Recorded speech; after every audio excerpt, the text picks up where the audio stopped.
sebelum masuk bulan Ramadan hendaknya kita tazkiyatun nafas, kita membersihkan kita punya jiwa, membersihkan kita punya hati agar masuk ke dalam bulan Ramadan kita dalam keadaan suci. Saudara-saudara, Ramadan adalah bulan yang dimana pada bulan tersebut kita berperang, kita berjuang melawan syahwat, melawan hawa nafsu, yang dimana syahwat dan hawa nafsu adalah musuh yang paling besar. Nabi Muhammad SAW ketika beliau pulang dari perang, beliau berkata kepada para sahabat, raja'na min jihadil asghar ila jihadil akbar. Wahai para sahabat, kita telah pulang dari perang yang kecil menuju perang yang besar. Kita telah pulang dari perjuangan yang kecil menuju perjuangan yang besar. Kita telah pulang dari melawan musuh yang kecil pulang menuju melawan musuh yang besar. Sahabat bertanya, ya Rasulullah, bagaimana mungkin ini peperangan yang kecil? Bagaimana mungkin ini perjuangan yang kecil? Bagaimana mungkin ini musuh yang kecil? Kata Nabi, ya, ada musuh yang lebih besar. Ada musuh yang lebih besar, perjuangan yang lebih besar, yaitu perjuangan melawan syahwat, yaitu peperangan melawan hawa nafsu. Karena hawa nafsu syahwat adalah musuh yang paling besar. Jihad yang paling besar, jihad yang paling agung adalah jihad melawan hawa nafsu dan syahwat. Kenapa? Karena hawa nafsu dan syahwat adalah jihad yang paling besar, jihad yang paling agung, musuh yang lebih besar daripada orang-orang kafir, musuh yang lebih besar daripada iblis, yaitu syahwat dan hawa nafsu. Oleh karenanya, saudara-saudara, syahwat dan hawa nafsu hanya bisa dikalahkan, hanya bisa ditundukkan dengan menahan rasa lapar. Kamu tahu, ketika Allah ciptakan akal dan Allah ciptakan syahwat, ketika Allah ciptakan akal, akal langsung mengakui Allah sebagai Tuhan. Tapi ketika Allah menciptakan hawa nafsu tidak mau mengakui Allah sebagai Tuhan. Allah ciptakan akal, kemudian Allah bertanya kepada akal, wahai akal, siapa aku dan siapa engkau? Apa jawab akal? Ya Allah, engkau adalah Tuhanku dan aku adalah hambamu. Akal mengakui Allah sebagai Tuhan. Tapi ketika Allah ciptakan hawa nafsu, ya nafas, man ana wa man anta, wahai nafsu, siapa aku dan siapa engkau? Apa jawab nafsu? Ana wa anta. Aku, engkau. Tidak ada hubungan antara aku denganmu, ya Allah. Nafsu tidak mau mengakui Allah sebagai Tuhan. Allah angkat itu nafsu, Allah rendam di dalam neraka jahanam selama ribuan tahun. Ribuan tahun berlalu, Allah angkat. Allah tanya lagi, man ana wa man anta, wahai nafsu, siapa aku dan siapa engkau? Apa jawab nafsu? Ana wa anta. Aku, engkau. Tidak ada hubungan aku denganmu, ya Allah. Allah angkat ini nafsu, Allah rendam di neraka yang dingin selama ribuan tahun. Ribuan tahun berlalu, Allah angkat lagi. Allah tanya, man ana wa man anta, siapa aku dan siapa engkau? Nafsu gak kapok. Apa kata nafsu? Ana anta. Saya, kamu. Tidak ada hubungan saya dengan kamu, ya Allah. Lihat bangsa itu nafsu. Akhirnya terakhir Allah angkat, Allah masukkan di dalam narul ju, Allah masukkan dalam neraka yang lapar. Baru beberapa saat Allah taruh, nafsu berkata, cukup ya Allah. Ribuan tahun kamu taruh aku di neraka yang panas, aku sanggup. Ribuan tahun kamu taruh aku di neraka yang dingin, aku sanggup. Tapi neraka ini, neraka yang membuat aku lapar, baru beberapa saat aku tidak sanggup. Asyhadu annaka rabbi wa ana abduka. Aku bersaksi engkau adalah Tuhanku dan aku adalah hambamu. Syahwat, nafsu hanya bisa dikalahkan dengan menahan rasa lapar. Kan makanya para ulama, orang-orang soleh terdahulu, mereka selalu menahan rasa lapar. Satu contoh, Nabi Muhammad SAW.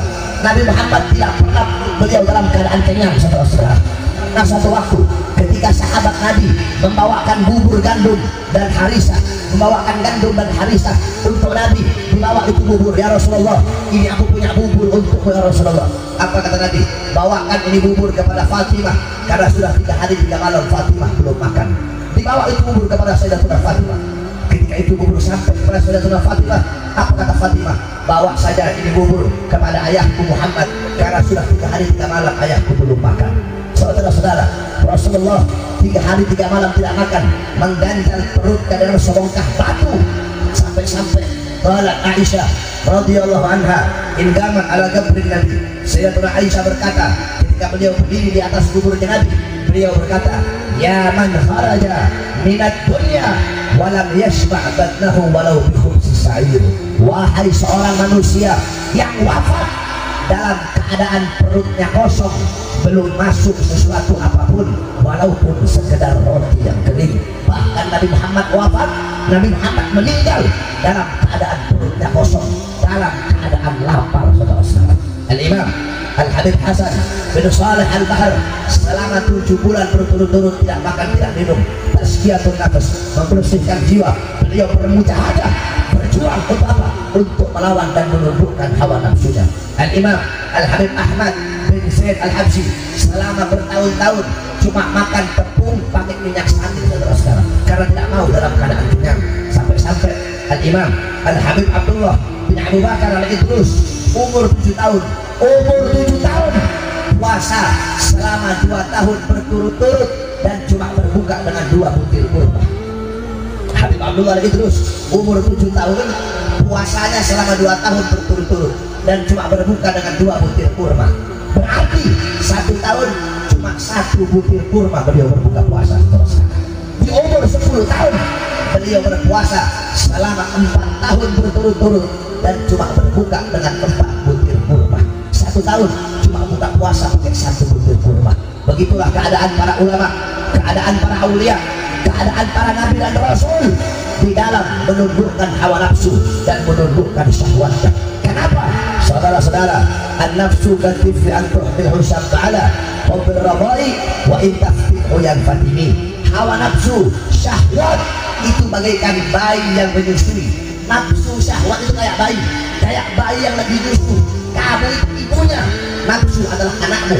Jikalau engkau tidak sabri, sampai kapanpun bayi tersebut akan menyusu. Jadi sabri, jangan engkau turuti kemauan hawa nafsumu, jangan engkau turuti kemauan syahwatmu, karena hawa nafsu dan syahwat pasti akan mendorongmu untuk berbuat maksiat kepada Allah Subhanahu wa taala. Tuba liman kana aqluhu amira wa hawahu asira, fawailul liman kana aqluhu asira wa hawahu amira. Sungguh beruntung bagi orang-orang yang akalnya menjadi raja sedangkan nafsunya menjadi budak, dan sungguh celaka bagi orang-orang yang akalnya menjadi budak sedangkan nafsunya menjadi raja. Saudara-saudara, kita manusia Allah ciptakan sempurna. Allah punya 3 makhluk. Pertama malaikat. Malaikat punya akal, tidak punya nafsu. Malaikat punya akal, tidak punya nafsu. Kedua binatang. Binatang punya nafsu, tidak punya akal. Kita manusia sempurna. Apa-apa yang tidak dimiliki oleh malaikat kita punya. Apa-apa yang tidak dimiliki oleh binatang kita punya. Malaikat gak punya nafsu, kita punya. Binatang gak punya akal, kita punya. Maka barang siapa yang akalnya mengalahkan nafsunya, kedudukan dia lebih mulia dari malaikat. Dan barang siapa yang nafsunya mengalahkan akalnya, kedudukan dia lebih rendah daripada seekor binatang. Saudara-saudara, oleh karenanya jaga kau punya nafsu, perhatikan, tundukkan kau punya nafsu, jangan pernah engkau turuti kemauan nafsumu. Saudara-saudara, anna syahwata tusayyirul abida muluka wasabra yusayyirul muluka. Anna syahwata tusayyirul muluka abida wasabra yusayyirul abida muluka. Apa dikatakan? Sesungguhnya syahwat, sesungguhnya hawa nafsu bisa menjadikan seorang raja menjadi budak karena hawa nafsu. Sebaliknya kesabaran, ketabahan bisa menjadikan seorang budak menjadi raja. Alam taro Yusuf wa Zulaikha. Tidak pernahkah kamu melihat, tidak pernahkah kamu mengetahui, tidak pernahkah kamu mendengar kisah Nabi Allah Yusuf dan Siti Zulaikha? Siti Zulaikha mencintai Nabi Allah Yusuf karena nafsu, karena syahwat. Hubbuka syai' yu'mi wa yusimma. Kecintaanmu kepada sesuatu membuat engkau buta, membuat engkau tuli. Kecintaan Siti Zulaikha kepada Nabi Allah Yusuf karena ketampanan, karena syahwat, karena nafsu, sehingga membuat dia buta, dia tuli, buta hatinya, tuli hatinya, sehingga tidak bisa membedakan mana halal mana haram, sehingga ingin mengajak Nabi Allah Yusuf untuk berzina. Akhirnya yang awalnya dia seorang punya posisi di dalam kerajaan Mesir, dia punya posisi istri seorang perdana menteri, karena tidak bisa menundukkan hawa nafsunya menjadi seorang budak. Sebaliknya Nabi Allah Yusuf awalnya seorang budak, karena dia sabar, karena dia tabah, akhirnya dia pun menjadi seorang raja.